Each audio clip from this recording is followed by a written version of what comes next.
Hello guys and welcome to Cooking with Sadaf. Today I'm going to show you how to make these really delicious and healthy peanut butter cupcakes which are egg free and sugar free. They are so delicious, so easy to make, and I've used a really healthy, again sugar free and egg free frosting which you can see on the previous post, and I will link the recipe down below.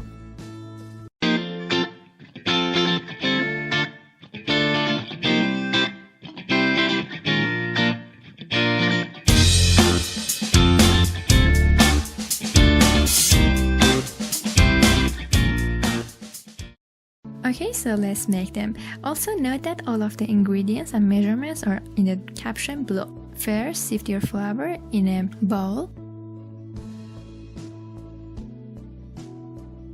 Then add a dash of salt and your baking powder.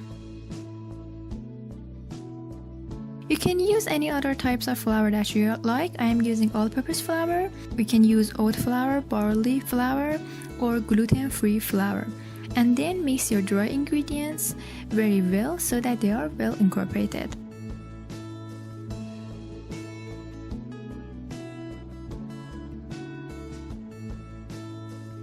In another bowl for your wet ingredients, add your peanut butter. I am using homemade peanut butter which is a little runny and chunkier. You can use store-bought peanut butter or even your own homemade peanut butter, but just make sure that it's not sweetened. Then add honey. If you're vegan, you can skip honey and use maple syrup, agave syrup, or any other types of syrup that you like.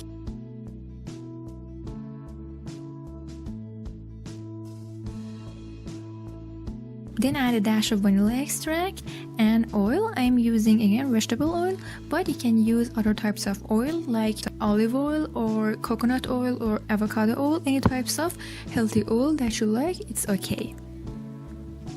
Then continue to mix the wet ingredients just until the peanut butter is mixed through with the oils. Add your milk of choice. It could be dairy milk or plant milk. And continue to mix. Add the milk little by little because the peanut butter is tough and it might splatter everywhere. We don't want it to mix really well. Just until the peanut butter is loosened up is enough. And it's okay if the milk is cold. You shouldn't have warm up the milk to mix it better. The milk should be cold. Here I am adding the milk a little more, and until it's all added, then just mix it a little bit until you are seeing that the peanut butter is not inside the bowl like a big lump and it's just mixed through the whole ingredients. After that, add your wet ingredients to your dry ingredients, and here again, because this is a really delicate, soft and spongy cupcake, we don't want to overmix the batter at all. So just mix it using a spatula or a spoon, as you can see. But if you use a hand mixer or beater, it will just make your cupcakes very tough. And it doesn't need much of mixing. Just mix enough until you can see any other lumps of the flour and your batter is nice and smooth. If you see that my batter is a little chunky, it's because my peanut butter had pieces of peanut in it and it wasn't a smooth peanut butter, it was homemade. Then prepare your pan. I have put cupcake liners into my cupcake pan and I am adding about 2 tablespoons or 3/4 of the baking pan. Just notice that these cupcakes will rise a lot, so leave just a little space on the top of the cupcake liner so that it won't overflow.